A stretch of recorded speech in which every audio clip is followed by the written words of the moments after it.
내 인생은 나의 것이라는 노래를 한 민혜경이라는 가수가 있습니다. 이 노래는 1983년도 생방송 가요 톱10에서 10월 달에 연속으로 4주 1위를 한 노래입니다. 내 인생은 나의 것. 그 당시에 사고 속에서는 어떻게 보면 굉장히 반항적인 노래 가사를 담고 있습니다. 이 노래가 청소년들에게 폭발적인 인기를 얻고 4주 연속 1위를 하게 되어지고, 청소년들이 이 가사의 힘을 얻어 부모님께 내 인생은 나의 것이라고 반항하기 시작했다고 합니다. 그래서 나라에서 이 곡을 금지곡으로 만들었습니다. 저도 고등학교 때 이 노래를 듣고 가사에 깊이 공감을 하고, 고3 때 담임 선생님이 가정 방문을 오셔가지고 이제 고3이니까 주일날도 학교에 와서 자습하고 공부해야 된다고 그렇게 이야기하고, 어머님도 이야기하는데 저는 내 인생은 나의 것이라고 이야기하면서 주일날 자습하는 것을 거부했습니다. 어쨌든 이 내 인생은 나의 것이란 이 노래가 가사를 제가 1절만 한번 읽어드릴게요. 혹시 제 연배에 있는 분들은 예배 시간 내내 이 가사가 맴돌 수도 있는 위험성이 있지만 한번 공감하기 위해서 가사를 읽어드리면 이런 가사입니다. 내 인생은 나의 것, 내 인생은 나의 것, 그냥 나에게 맡겨주세요. 내 인생은 나의 것, 내 인생은 나의 것. 나는 모든 것 책임질 수 있어요. 사랑하는 부모님은 나에게 너무도 많은 것을 원하셨어요. 때로는 감당하기 어려웠지만 따라야 했었지요. 가지 말라는 곳엔 가지 않았고 하지 말라는 일은 삼가했기에 언제나 나는 얌전하다고 칭찬받는 아이였지요. 그것이 기쁘셨나요? 하초처럼 기르시면서 부모님의 뜻대로 된다고 생각하셨나요? 그러나 이젠 말하겠어요. 부모님은 사랑을 다 주셨지만 나는 아직도 아쉬워하는데 이렇게 그늘진 나의 마음을 그냥 버려두지 마세요. 내 인생은 나의 것, 내 인생은 나의 것. 그냥 나에게 맡겨주세요. 내 인생은 나의 것, 내 인생은 나의 것. 나는 모든 것 책임질 수 있어요. 공감이 됩니까? 청소년들 공감이 됩니까? 예. 내 인생은 나의 것이라는 이 주장이요, 양면성이 있습니다. 우리 시대의 상황 속에서 건강함도 있고 또 위험함도 있는 것이죠. 우리 시대는 전부 다 자신의 인생을 살아가지 못하는 시대입니다. 주변에 세상이 요구하고 다른 사람이 요구하는 삶을 대신 사는 남의 인생을 살아가는 사람들이 너무 많습니다.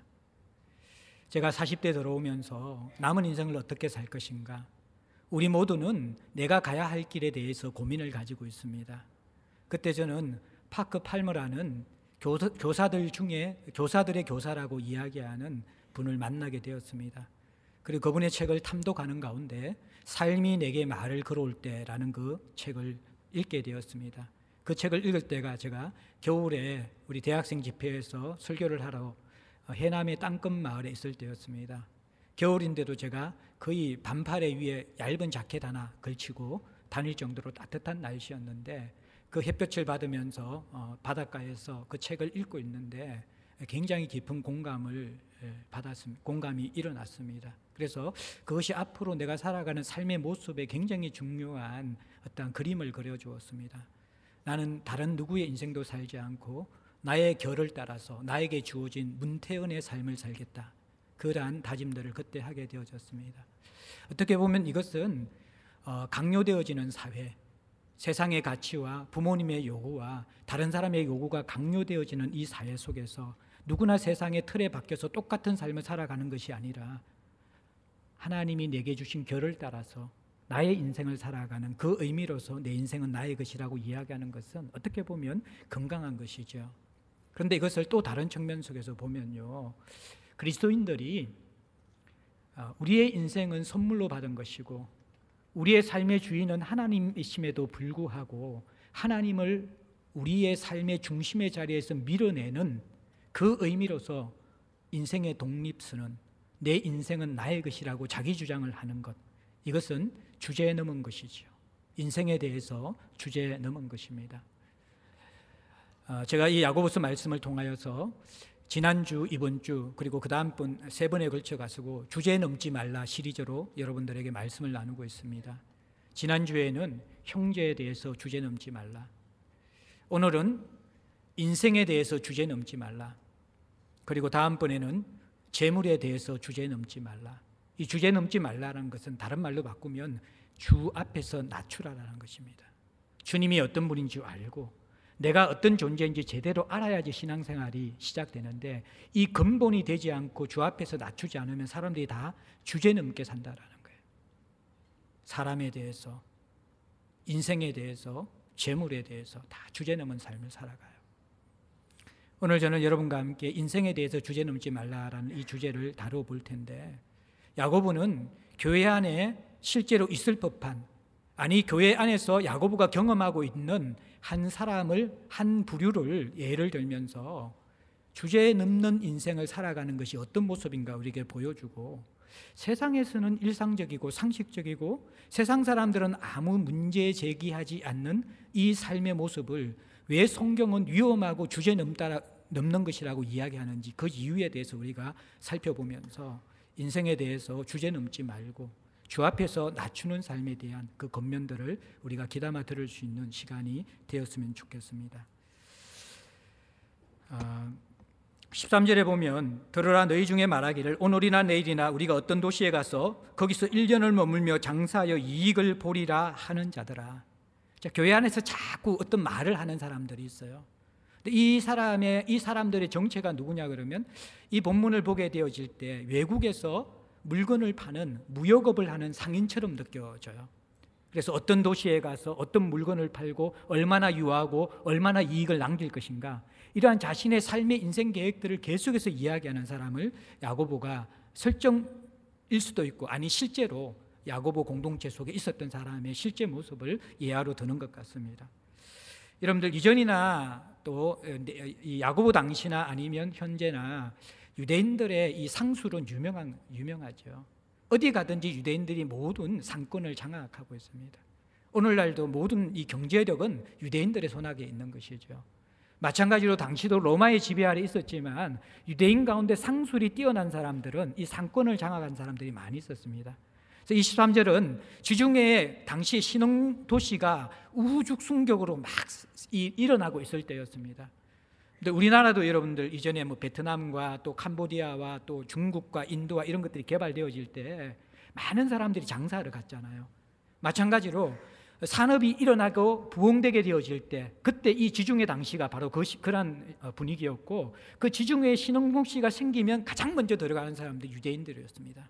그리고 거기에서 이 상업, 무역업을 하면서 부를 축적한 것, 이것이 바로 유대인들의 모습이었다는 거예요. 그것을 오늘 야고보가 보여주는 설정한, 또는 그 당시에 실제로 있었던 모습이라는 거예요. 근데 이 사람은 말씀드린 것처럼 교회 안에 있는, 그들의 모임 안에 있는 신자였습니다. 그것을 확신할 수 있는 것은 15절에 보면 너희가 도리어 말하기를 주의 뜻이면 이라고 이 사람에 대해서 권면하는 것을 볼 때에, 그들은 주의 뜻을 이미 알고 있는 사람, 교회 안의 사람이라는 것을 의미하는 것이죠. 뿐만 아니라 이 사람은 상당한 재력가입니다. 오늘 13절에 보면 어떤 도시에서 1년을 머물 수 있다라고 이야기합니다. 어떤 도시에서 상업을 하면서 1년을 머물 정도라면 그만큼 자본이 있어야 되는 사람이죠. 뿐만 아니라 내가 어떤 도시에 들어가서 어떤 사업을 할 것인가, 이 부분에 대해서 명확한 선택과 판단력이 있었다는 것은 이 사람이 무역에 대해서 경험도 많았을 그런 사람이라는 것을 우리가 추측할 수 있는 것이죠. 자, 13절에 나오는 이 사람은 유대인이고 그리스도인이고 무역업을 하고 어느 정도의 부도 있고 그리고 경험도 있는 그런 사람입니다. 자, 근데 이 사람이 여러분들 보면 자기의 사업 계획을 자신 있게 이야기하잖아요. 오늘 내일 떠나가지고 어떤 도시를 선택해서 가서 1년을 머물면서 어떤 장사를 하면 얼마의 이윤을 얻을 것이다. 이것을 사람들에게 계속 나누는 것이죠. 이것이 왜 문제이죠? 근데 야고보가 이 문제를 다루면서 뭐라고 단어로 시작합니까? 13절에 들으라라는 단어로 시작합니다. 이 들으라라는 단어는요, 너희들 마음 단단히 먹고 제대로 들으라는 말입니다. 이 들으라는 말은 이제 너희들에게 충격적인 경고를 하겠다라는 것입니다. 이렇게 말하는 사람들, 이렇게 생각하는 사람들, 그리고 이런 말을 하는 것에 대해서 아무런 문제의식을 느끼지 못하는 너희들이 이제 들어야 될 것이 있는데, 이것은 너희들에게 이제 심각한 말이 될 것이다. 너희들을 흔들어 놓는 말이 될 것이다. 너희들에게 중요한 경고의 말이 될 것이다. 들으라! 그렇게 야고보가 이야기하는 것이죠. 그러면서 이들의 심각성을 야고보는 미래에 대해서, 선택에 대해서, 그리고 그들이 가져올 그런 결과에 대해서, 능력에 대해서 주제 넘은 모습이라고 지금 이야기하면서 야고보는 들으라 그렇게 이야기하고 있는 것이죠. 이들의 모습은 지금 인생에 대해서 주제 넘은 모습입니다. 설교에 집중하다 보니까 뚜껑도 안 열고 제가 인생에 대해서 주제 넘은 모습인데, 자, 여기서 오늘이나 내일이나 이렇게 이야기하잖아요. 오늘이나 내일이나 내가 언제든지 마음의 결정만 하면 사업을 실행할 수 있다고 생각하면서 시간이 자신의 주권 아래에 있다는 착각을 가지고 있습니다. 오늘과 내일은 사실은 내게 있는 것이 아니죠. 잠언 27장 1절에 보면 너는 내일 일을 자랑하지 말라. 하루 동안에 무슨 일이 일어날는지 네가 알 수 없음이라. 오늘 하루에 당장 바로 후에 무슨 일이 일어날지 알지 못하는데 내일이 분명히 있을 것인지 어떻게 너 혼자 확신하느냐. 그것은 너의 소관이 아니라고 성경이 가르칩니다. 오늘 본문 14절에도 내일 일을 너희가 알지 못하는도다. 너희 생명이 무엇이냐. 너희가 잠깐 보이다가 없어지는 안개니라 라고 이야기하면서 우리는 시간이 영원할 것처럼 생각하고 내일이 당연히 오늘처럼 올 것이라고 생각합니다. 그 상식과 모든 사람들이 일반적으로 생각하는 그것을 야고보는 그것은 상식과 일반이 아니라는 것입니다. 내일은 내 소관이 아니라는 것이죠. 아니 내일뿐만 아니라 당장 오늘도 바로 직후도 그것은 내 손을 떠난 것이라고 이야기하는 것이죠. 미래에 대해서 사실 너는 주제 넘어 있다. 그것이 너의 권한인지 아는데 너 권한 밖이라 그렇게 이야기하는 겁니다. 선택도 마찬가지입니다.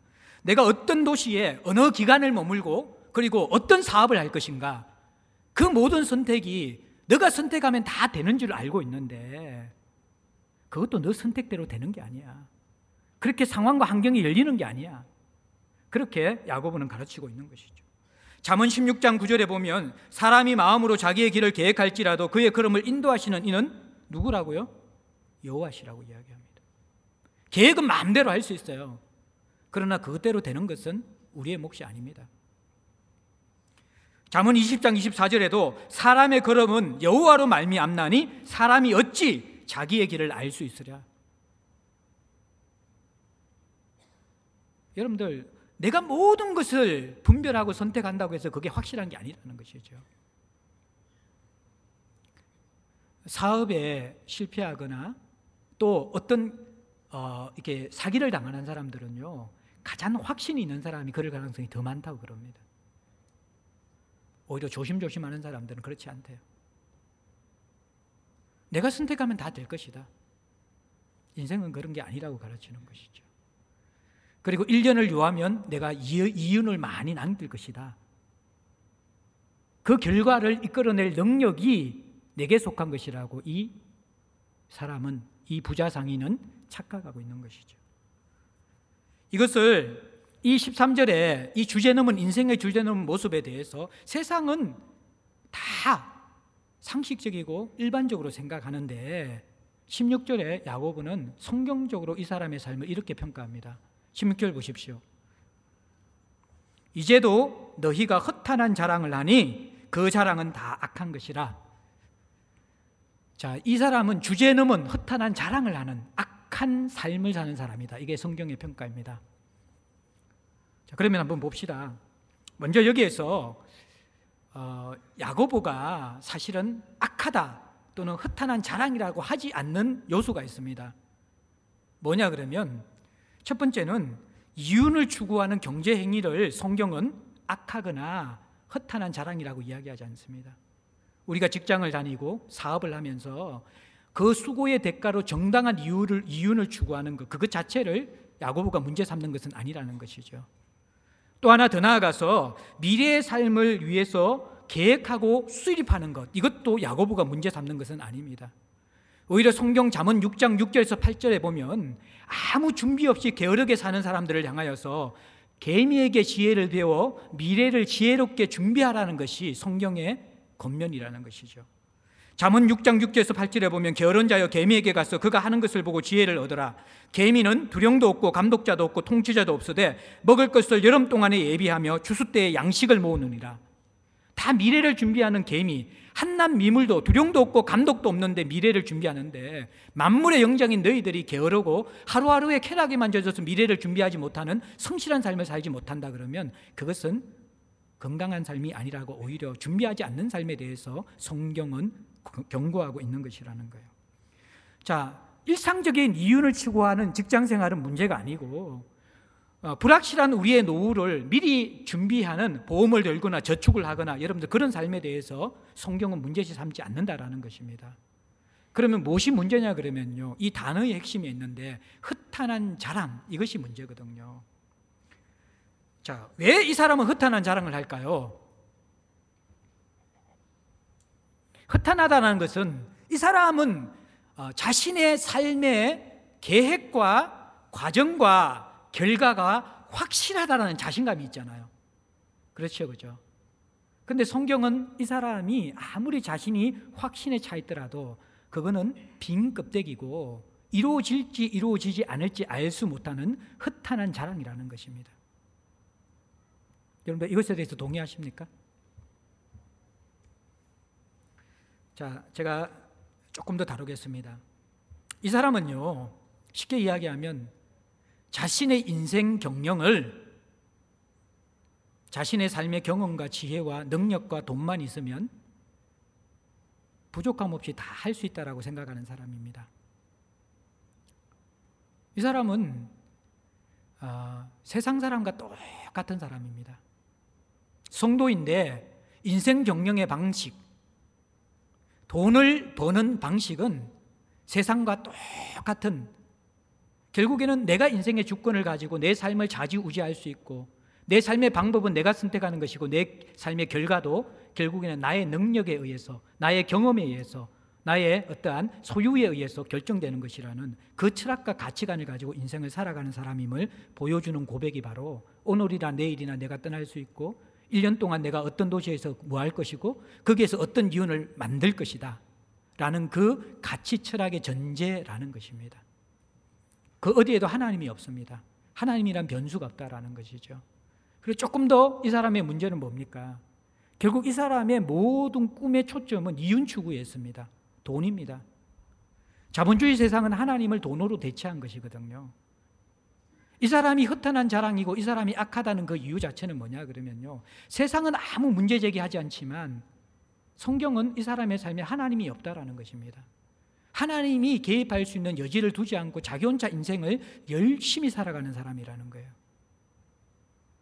그리고 그 열심히 살아가는 목적은 다름 아닌 이윤 추구에 있다라는 것입니다.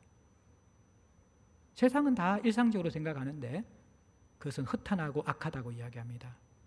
자, 왜 허탄한지 말씀드릴까요? 여러분들의 인생은 내가 주장할 수 있는 내게 속한 권한이 아닙니다.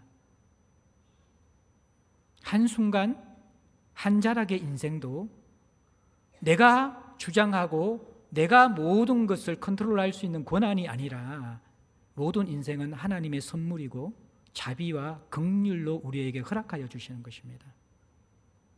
이것이 삶에 대한 전제의 차이입니다. 우리 주최 중에 한 분이 인공혈관을 심는 수술, 큰 수술을 했습니다. 그리고 그 친구의 병문안을 갔다 와서 있는데 수술 이후에 깨어나고 나서 문자를 보내왔습니다. 카톡으로. 목사님, 가스가 안 나와요. 방구 좀 낄 수 있도록 기도해 주세요.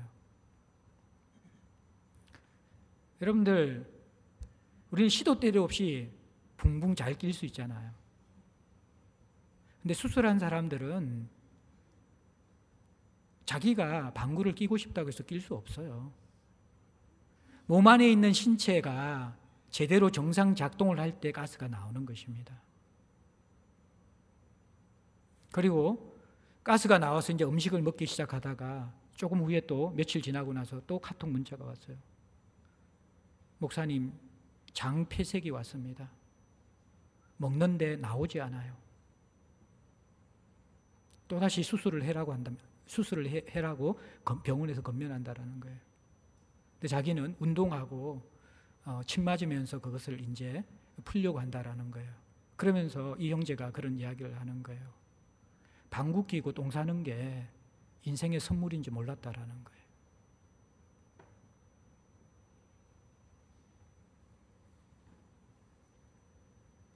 저는 한동안 소화가 되지 않았어요.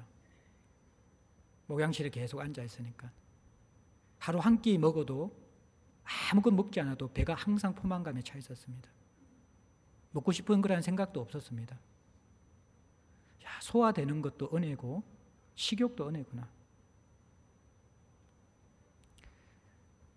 다른 사람들은 코를 골면서 매일매일 편안하게 자는 그 잠이 그게 선물인지 깨닫는 사람들이 많으시죠. 예. 자고 싶다고 자지는 게 아닙니다. 어제 저도 조금 이제 여러 가지로 고민이 많았고, 아내도 커피 한 잔을 마시고 나서 제가 거의 12시 넘어서 1시 가까이 집에 들어왔는데 침대에 같이 누워서 서로가 말똥말똥하면서 잠 안 온다, 잠 안 온다 그러면서.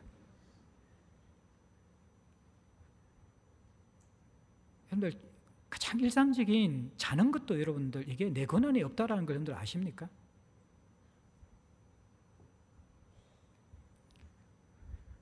제가 요즘 당뇨약 먹고 있거든요. 억울해 죽겠어요. 먹는 것도 없는데.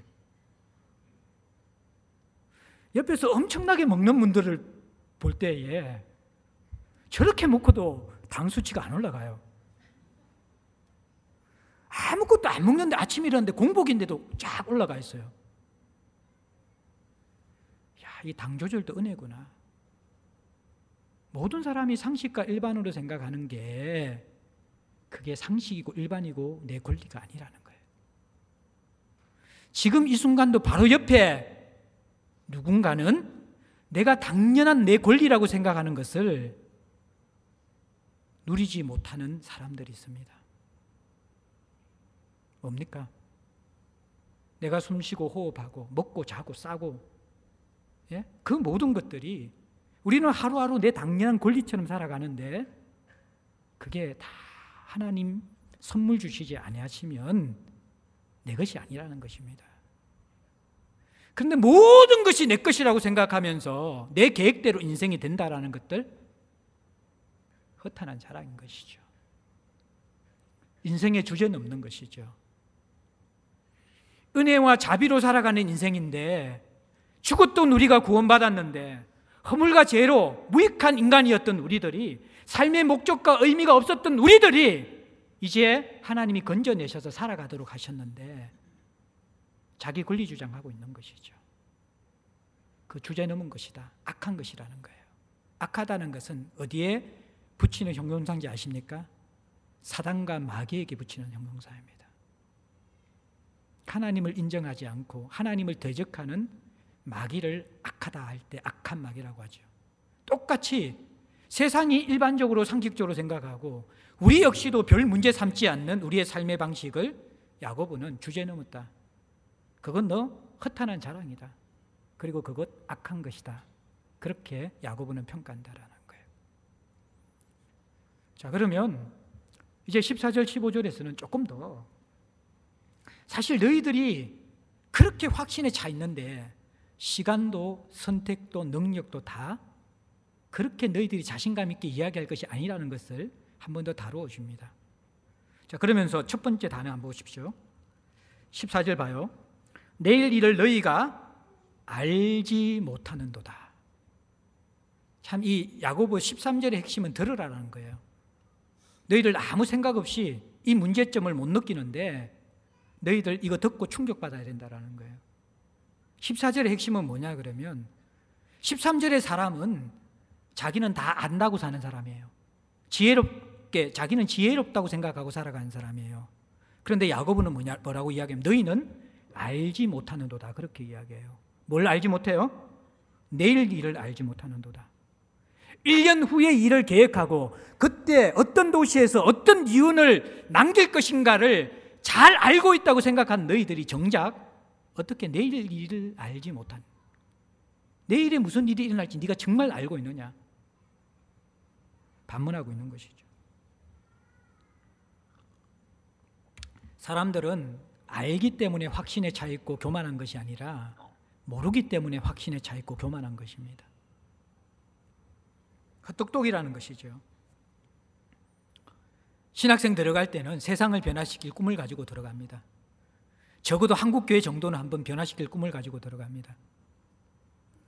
1학년, 2학년, 3학년 지나가면서 우리 김성구 전도사님의 자신감이 점점 떨어지고 있습니다. 3학년 졸업할 때에는 내가 부임할 인지가 있을까? 그 현실적인 고민에 부딪힙니다. 선교단체 사역과 목회 합쳐서 한 30년 차인 저는 지금 어느 순간에 와 있는지 아십니까? 와, 내가 왜 이렇게 변화되지 않을까? 이게 저의 고민입니다.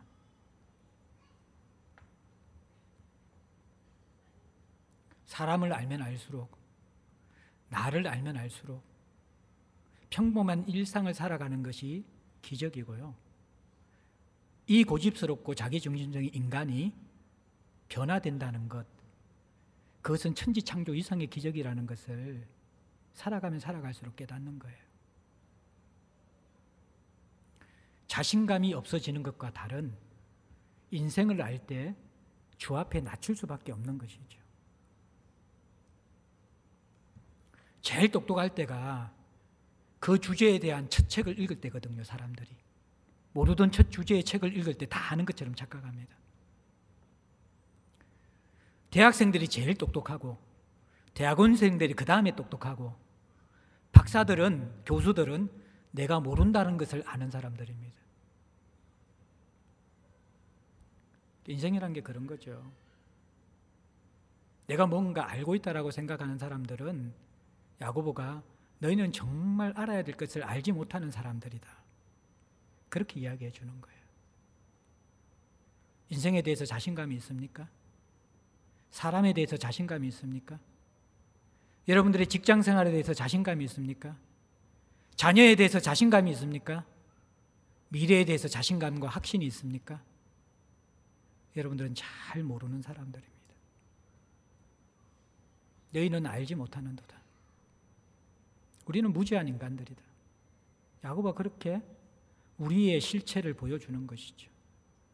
잘 모를 뿐만 아니라 그렇게 영혼을 살 것 같은, 그렇게 계획하는 너희들의 인생의 실체가 뭔지 아느냐? 14절 후반절에 뭐라고 이야기합니까? 너희는 잠깐 보이다가 없어지는 안개니라. 제가 축구를 좋아해서 축구하러 나가면요, 새벽에 안개가 자욱히 끼일 때가 있어요. 근데 그 안개는 햇볕만 딱 뜨면 언제 안개가 있었는지 싹 없어져 버립니다. 예.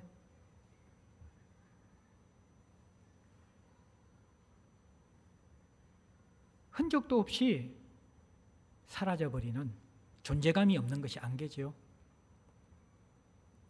너희 인생 그렇게 대단하게 생각하고 내 마음 먹으면 모든 것 다 가능하다고 생각하고 죽음이 우리의 것이라는 생각 없이 영원히 살 것처럼 인생을 살아가는 너희들, 근데 실체는 너희들은 안개 같은 인생이다.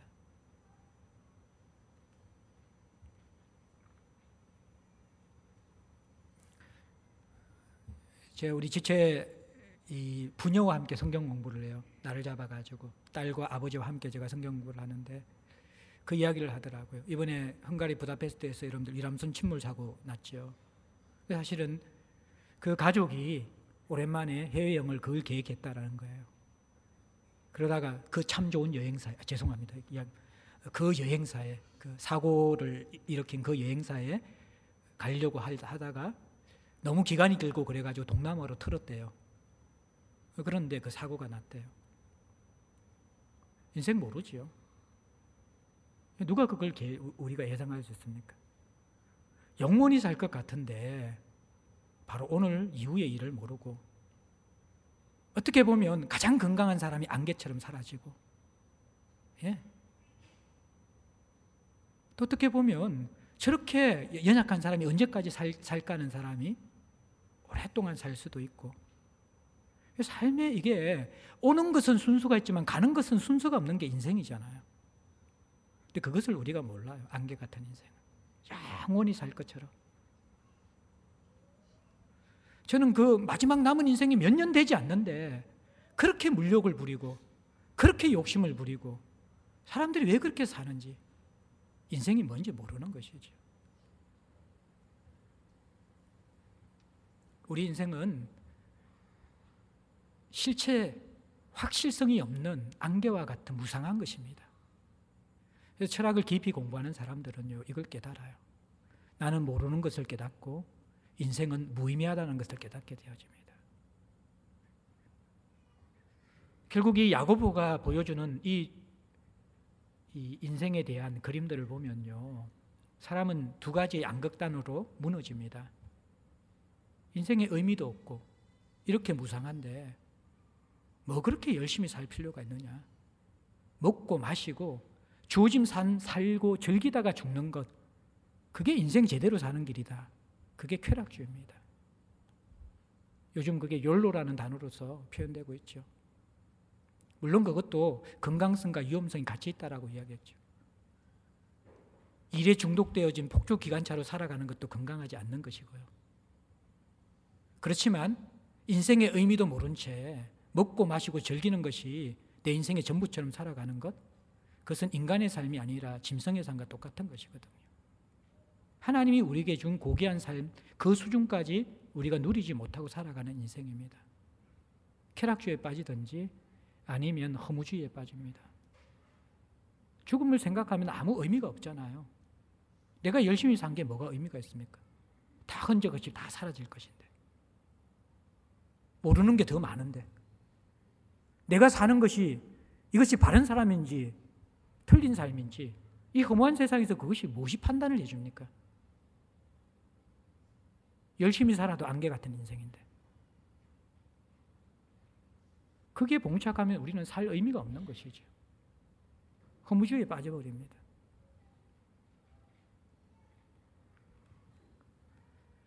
죄로 깨어진 우리 인생은요, 주제넘은 인생을 살든지 쾌락주의에 빠진 인생을 살든지 허무주의의 인생을 살도록 되어 있다라는 것이죠. 이게 너희들 인생이라는 거예요. 그런데 15절에 우리가 새로운 삶으로 부름받았다고 이야기합니다.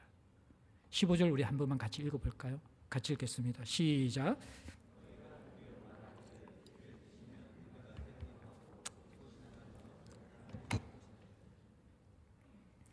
우리는 무지하고 무상하고 의존적이고 유한한 존재입니다.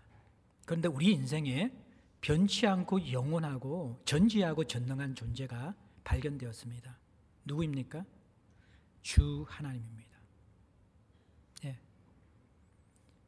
이 허무하고 무의미한 인생 가운데 주님이 우리 속에 들어오시면 어둠의 빛이 비치는 것처럼 삶이 달라지는 것이죠. 불확실한 가운데 확실함이고요, 유한한 가운데 무한을 보게 되는 것이고요, 무지한 가운데 참된 지혜를 발견하게 되는 것이죠. 그리고 그분이 우리 인생에 뜻을 주십니다. 우리의 지혜와 경험으로 아무리 열심히 살아도 성경은 그것은 허탄한 자랑입니다. 그런데 우리가 온 세상의 창조주이시며 세상의 경영자이신 그분의 뜻과 연결되어질 때에 일상의 모든 작은 삶은 영혼과 연결되어집니다. 무의미의 삶, 없어지는 삶이 아니라 하나님 나라의 영혼이 기억되어지는, 영혼과 연결되어지는 일상의 삶이 되는 것이죠. 결국 이 허무주의와 쾌락주의와 주제넘은 삶을 이길 수 있는 것은 주 앞에 낮추는 자들이 주의 뜻을 알게 될 때 시작하는 것입니다. 주님을 만나고 바울처럼 주여 누구이십니까? 주여 무엇을 하리이까? 그것이 포함된 게 주의 뜻입니다.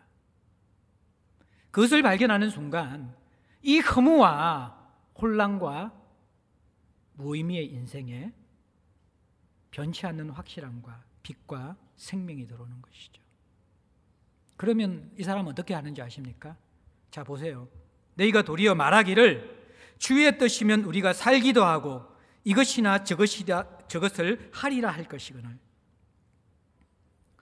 이걸 잘못 읽으면 야, 이거 승용론이구나. 이것도 하고 저것도 하고 죽기도 하고 살기도 하고. 포기한 인생 아닌가? 주의 뜻 알고 나면? 그 의미가 아니라는 거예요. 세상 사람들은요, 어때요? 세상 살아가면서 사는 것만 목적입니다. 근데 그리스도는 주의 뜻을 발견하면 살든지 죽든지 내 몸에서 주님이 영화롭게 되어지고 주의 뜻이 이루어지면 다 내게 유익하다라는 고백을 할 수 있는 사람입니다. 삶과 죽음을 세상 사람들은 내가 선택하려고 합니다. 죽지 않으려고 합니다. 근데 우리가 사는 것은 주의 뜻이 있을 때만 살아납니다. 근데 그 영역 속에서 우리는 자유롭습니다. 왜입니까? 살든지 죽든지 그것이 내 인생에 주의 뜻을 발견한 이후에는 별 문제가 되지 않습니다. 하나에 집착하지 않습니다. 죽음을 뛰어넘어 버린 것이죠. 이것도 하고 저것도 하는 것에 다 열려 있습니다. 자기 확신에 찬 주제넘은 인생을 살아가는 사람들은 야망이 있습니다. 근데 그 야망이라는 것이 목적과 의미를 가진 야망이 아니라 어떤 한 직업이나 어떤 한 위치에 대한 야망일 경우가 많이 있다는 거예요. 이것이 안 되고 저것이 되어지면 어떻게 됩니까? 여러분들은 허무주의와 쾌락주의에 빠집니다. 어차피 열심히 살아도 내 인생대로 안 되는 건데. 그게 살아가는 사람들의 모습이라는 거예요. 여러분들 왜 그렇게 불안합니까? 이것 안 되고 저것 될까 봐 불안한 거잖아요. 주의 뜻을 아는 사람들은 어떻게 됩니까? 이것이든 저것이든 상관이 없습니다. 이것도 하고 저것도 하리라. 이것은 포기한 인생이 아니라 더 확실한 것을 붙잡았기 때문에 가변적이고 불확실한 것들에 대해서는 자유하게 된 인생을 의미하는 것입니다. 이것이 복음이 주는 자유라는 것이죠. 주제넘은 인생을 살아가는 사람들은요, 매이기 싫고 내가 원하는 삶을 살고 자유로운 삶을 살기 위해서 주제넘게 자기 인생의 주인이 됩니다. 그 결과는요, 허탄합니다. 그리고 그것만큼 매인 삶이 없습니다. 여러분은 살고 싶은데 여러분이 죽게 될 때 어떡할까요? 삶에 대한 확신이 있는 사람일수록 죽음을 못 받아들입니다. 이것에 대한 확신이 있는 사람일수록 저것을 못 받아들입니다.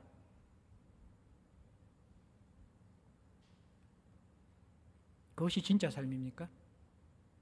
그것이 확실한 삶입니까? 그것이 자신감 있는 삶입니까? 그것이 자유로운 삶입니까? 성경은 아니라는 거예요.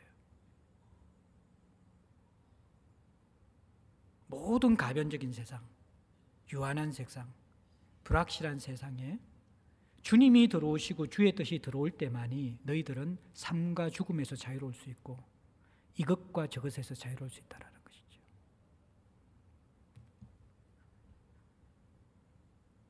주제넘은 인생은 허탄한 자랑으로 끝나지만요, 주 앞에서 낮추는 인생은 불확실성 속에 가장 확실한 삶을 살아가도록 합니다.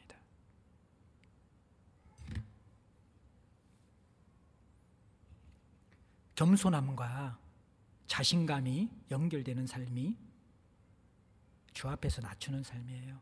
주의 뜻 안에 있는 삶이에요. 삶에 대한 절대적인 주권을 소유하신 하나님 앞에 겸손해지지만 하나님이 내게 청지기로 주신 삶이기 때문에 누구보다 열정적으로 삽니다. 영혼과 하루가 연결된 삶입니다. 내 삶은 주의 뜻 안에 있습니다.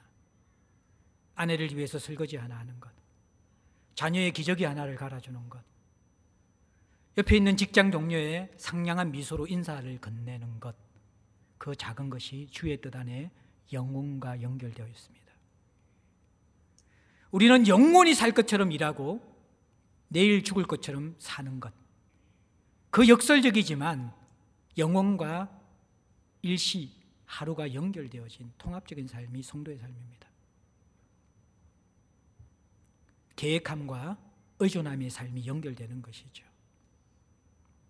우리는 계획을 세우고 열정적으로 무엇을 추진할 수 있습니다. 그러나 우리의 무지와 연약함을 알고 이것도 할 수 있고 저것도 할 수 있고 살 수도 있고 죽을 수도 있는 사람으로 열려있게 되어집니다. 모든 것이 불확실하지만 모든 것이 가장 확실한 삶, 이것이 바로 주의 뜻을 발견한 사람들의 삶입니다. 인생에 대해 주제넘은 삶은 반드시 이루어질 것 같지만 허탄한 자랑이고, 주 앞에서 낮추는 삶은 내 스스로는 아무것도 확신할 수 없지만 주 안에서 모든 것을 확신할 수 있는 삶입니다. 여러분들, 주님의 인도를 받는다라는 것은 내가 원하는 확신을 밀어붙이는 것이 아니라 이것도 할 수 있고 저것도 할 수 있고 살 수도 있고 죽을 수도 있는데 그 모든 것이 주의 뜻이기 때문에 가장 선하다는 것을 받아들이는 것입니다. 그리고 그것이 진짜 선함이라는 것을 누리는 것입니다. 그러면서 야고보는 17절에 결론을 맺습니다.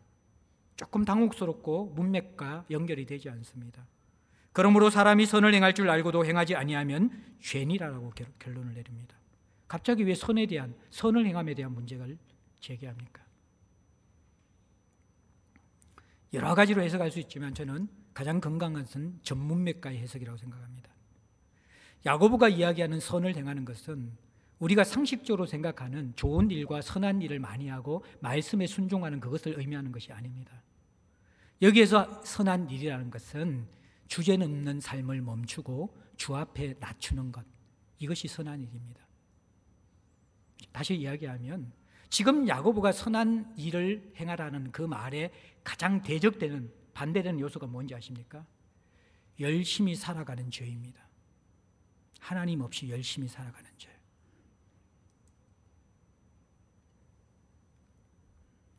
그것이 악하고 주제넘었다고 이야기하면서 주 앞에서 낮추고 제발 너희들의 인생에 대해서 주제넘지 말라고 이야기하는 것이죠. 그리고 야고보가 뭐라고 이야기합니까? 선을 행할 줄 알고도 행하지 아니하면 죄니라. 주 앞에서 낮추고 주제넘지 않는 것은 이것은요, 알고도 행하지 않는 삶의 대표적인 거라는 거예요. 야고보는 지금 이 교인들이 이것을 모른다고 전제하지 않습니다. 너희들이 나보다 더 잘 알고 있다고 이야기합니다. 이건 모르는 사람이 누가 있습니까? 하나님이 우리 인생의 주인이시고 내 인생은 주님의 것이고 말씀 듣고 순종하고 살아가야 되는 것, 주 앞에 낮춰야 된다라는 것들, 내 계획대로 안 된다라는 것들, 그건 모르는 사람이 누가 있습니까? 근데 참된 경건의 가장 독소가 뭔지 아십니까? 위험 요소가 뭔지 아십니까? 그것 다 알면서도 내 인생을 포기하지 않는 것입니다. 자기 주장하는 것입니다.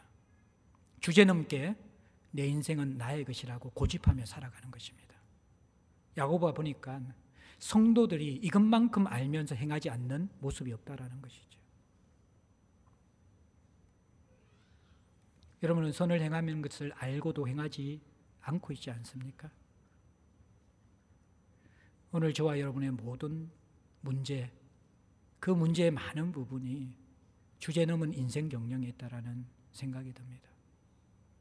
왜 그렇게 분주하고 폭주기관차처럼 살아가십니까? 열심히 사는 것과 주의 뜻 안에 사는 것은 다릅니다. 때로는 멈출 줄도 알아야 되고, 때로는 버릴 줄도 알아야 되고, 때로는 하기 싫어도 억지로 버텨야 될 때도 있고, 그걸 잘 분별하셔야 됩니다. 인생에 대해서 주제넘게 살아가는 사람들은 허탄한 자랑과 함께 늘 흙이지게 될 것입니다. 아무리 여러분들이 추구하고 얻어도 구멍난 인생입니다. 안개 같은 인생입니다. 그래서 그 구멍을 메우기 위해서 쾌락에 물들게 되어지고 다른 것을 더 추구하게 되는 것이죠. 주의 뜻은 이 허탄한 인생을 자유롭게 풀어줍니다. 이것을 하든 저것을 하든 감사와 기쁨입니다. 저는 오늘 신지사님의 기도에 깊은 감동을 받았습니다. 하나하나를 주님 안에서 감사로 바꾸고 이것이든 저것이든 그것이 모든 것이 주님 앞에 합력하여 선을 이룬다라는 것들을, 예, 그것이 인생 살아가는 방법입니다. 이것과 저것은 하나님이 선택하는 것입니다. 살고 죽는 것은 하나님이 인도하시는 것입니다. 우리는 그 모든 여정을 주제넘지 말고 감사함으로 주 앞에서 낮추며 주의 뜻 안에서 자유롭게 살아갈 때에 세상이 누리지 못하는 불확실성 속에 가장 확실한 삶, 예, 그것이 광야 인생의 불기둥 구름기둥으로 인도받는 삶입니다. 우리는 불확실하지만 확실한 하나님이 내 삶의 운전대를 붙잡고 이끌어가는 삶. 내 본성과 때로는 거슬리지만 살고 나서 보면 가장 나답게 살 수 있었던 삶, 그것이 바로 주의 뜻 안에서 새롭게 찾는 우리의 삶입니다. 인생 경영 어떻게 하시겠습니까? 주제는 몸을 멈추고 주 앞에서 낮출 수 있는 저와 여러분들 될 수 있기를 주의 이름으로 축복합니다. 우리 함께 찬송 드리겠습니다.